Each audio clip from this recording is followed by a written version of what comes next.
दोस्तों, रवि एक छोटे से गांव में रहने वाला एक साधारण किसान था। उसके पास थोड़ी सी जमीन थी जिससे वह अपने परिवार का गुजारा किया करता था।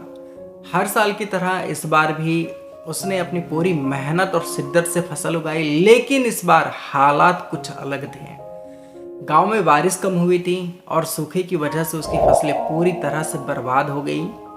रवि बहुत निराश था। उसके पास अब कुछ भी नहीं बचा था। वह सोचने लगा कि अब वह अपने परिवार का पेट कैसे भरेगा, भरण पोषण कैसे करेगा। गांव में और भी कई किसान थे जिनकी स्थिति रवि जैसे ही थी।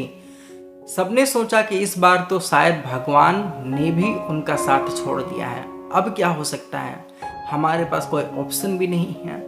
लेकिन रवि हार मानने वालों में से नहीं था। उसने सोचा कि अगर सब किसान मिलकर कुछ नया करे तो शायद कुछ हल निकल सकता है। वह गांव के सभी किसानों के पास गया और उनसे कहा, हमारे पास थोड़ी थोड़ी जमीन तो है ही, क्यों ना हम मिलकर एक छोटी सी कोशिश करें और हम एक सामूहिक खेत बनाएंगे जिसमें हम सब मिलकर मेहनत करेंगे और फिर से फसल उगाएंगे। शुरुआत में तो किसानों को ये विचार बिल्कुल अजीब लगा, लेकिन धीरे धीरे वे समझ गए कि रवि सही कह रहा है। अब हमारे पास कोई चारा भी नहीं है। सबने मिलकर एक सामूहिक खेत बनाया और उसमें मेहनत करना शुरू कर दी। उन्होंने नई तकनीकों का इस्तेमाल किया, पानी का सही उपयोग भी किए और सभी ने मिलकर कड़ी मेहनत की। धीरे धीरे उनकी कोशिश रंग लाने लगी। खेत में अच्छी फसलें उगने लगी। रवि और गांव के सभी किसान अब खुश थे।